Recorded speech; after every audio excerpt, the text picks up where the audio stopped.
ল'ৰাজনৰ সোমবাৰে বিয়া, কিন্তু হঠাৎ এটা ডাঙৰ খবৰ আহিল। বজাৰ সমাৰ কৰি থকা অৱস্থাতে বিয়ালৈ যা যোগাৰ কৰি থকা অৱস্থা এনেকুৱা এটা ভয়ংকৰ খবৰ আহিল। আচলতে ক'বলৈ আমাৰ ভাষা নাই। বিশেষকৈ তাৰ বিয়া সোমবাৰে, আমি বিয়াৰ বজাৰ কৰি আছোঁ। নমস্কাৰ, আপোনালোকক স্বাগতম জনাইছোঁ মোৰ অন্য এটা ভিডিঅ'লৈ। আপোনালোকে চাই আছে দুটি মই একেলগে।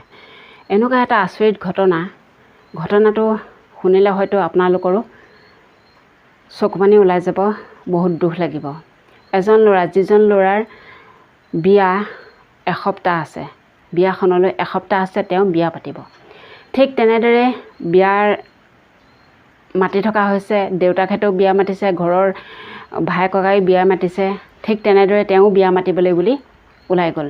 কিন্তু তেওঁ যি বিয়া মাতিবলৈ গ'ল আৰু তেওঁ ঘূৰি নাহিল।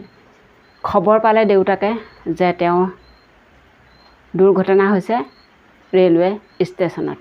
গতিকে মানুহে কোৱা মতে সেইটো এক দুৰ্ঘটনা নহয়, তেওঁ নিজে চৰম সিদ্ধান্তহে বাছি লৈছে বুলি কৈছে। কিন্তু ভাবকচোন, এজন ল'ৰাৰ বিয়ালৈ আৰু এসপ্তাহ আছে, সেই এসপ্তাহৰ আগত নিজে বিয়া মাতি ফুৰিছে। তেনেকুৱা সময়ত তেওঁ এনেকুৱা এটা ঘটনা কৰিব পাৰেনে? তেনেকুৱা এটা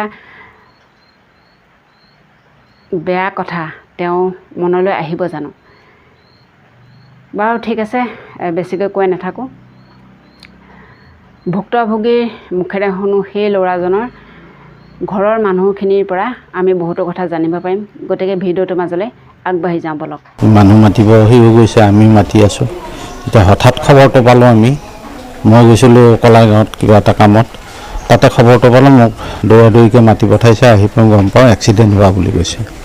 তাৰপিছত আমাৰ মানুহ গৈ তাতে তেওঁলোকে শুনিছেহে আৰু গম পালে মানে হেৰিত কামাখ্যা ৰেলৱে ষ্টেচনত তাতে পাইছে, মানে অলৰেডি তেখেত মৃত বুলি ঘোষণা কৰিছে। আৰু তেওঁলোকৰ পুলিচে কোৱা মতে, এতিয়া বস্তুটো তেওঁলোকৰ মতে হৈছে এইটো আমাৰ ছুইচাইড কেছ যেন লাগিছে। কিন্তু আমি আচলতে এতিয়া আচৰিত হৈছোঁ, সেইটো ছুইচাইড কৰিব লগা ল'ৰা নহয়। আৰু সি মৰিব লগা তাৰ কাৰণ আমি এতিয়ালৈ একো বিচাৰি পোৱা নাই। সিদিনা বন্ধু বান্ধৱক কিবা কৈছে নে আমাক কৈছে, কাকো একো কোৱা নাই। সি নিজে মানুহ মাতি ফুৰিছে। আৰু কালি 2:30 বজাত তাৰ বিয়াৰ মেইন যোৰা কাপোৰ কইনাৰ মই কিনিছোঁ, মোক কিনিব দিছে।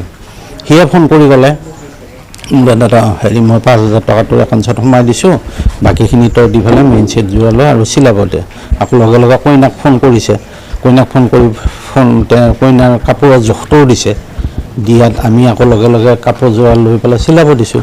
তো হোৱাটছআপত তাক কাপোৰ দেখুওৱা হৈছে, মোৰ ছোৱালীজনীয়ে দেখাইছে, সি হ'ব বুলি কৈছে। কোৱাৰ পিছত আমি সেনেকৈ কাপোৰ চিলাব দি গুচি আহিল, আমাৰ কামে গ'লোঁ। পিছত এই খবৰটো পাইছোঁ। তো কোনো চিন্তম পোৱা নাই। সি তাৰ নিচিনা ল'ৰা এটাই যে ছুইচাইড কৰিব, এতিয়া আমি মানে সপোনতো ভাবিব নোৱাৰোঁ। আৰু এতিয়া আমি জনাত তাৰ তেনেকুৱা শত্ৰু নাই। সি ইমান মাইল বিহেভিয়ৰ ল'ৰা। এই অঞ্চলৰ বুলিয়ে নহয়, গোটেই অঞ্চলৰ, আমাৰ গাঁও অঞ্চলৰ হওক, মঙলদৈ অঞ্চলৰ হওক, চবেই ভাল পায়। আমাৰ পৰিয়ালবিলাকতো সি একে হিয়াৰামটো, আৰু বাকীবিলাক আলহী অতিথিবিলাকেও বহুত ভাল পায়। চবেই আমি মৰ্মাহত হৈছোঁ। কিন্তু আমাৰ কাৰণে এতিয়া এইটো ৰহস্য হৈছে। আমি একো ক'ব পৰা নাই কিহৰ কাৰণে কি হয়। ছোৱালী নলবাৰী, তেওঁলোকৰ এইটো মানে এৰেঞ্জ মেৰেজ, গতিকে তাতো একো প্ৰব্লেম নাই। তো আমাৰ দুয়োঘৰে আমি একদম মিলামিলিৰ মাজত 4-5 দিন অহা যোৱা কৰি ঠিক কৰা হৈছে। গতিকে এতিয়া আমাৰ মেইন কথাটো হ'ল পষ্টমৰ্টেম ৰিপৰ্ট আজি ল'ব, পষ্টমৰ্টেম হ'ব। পষ্টমৰ্টেম ৰিপৰ্টটো কি ওলায়, তাৰপিছতহে আমি কথাবিলাক গম পাম ৰহস্যটো।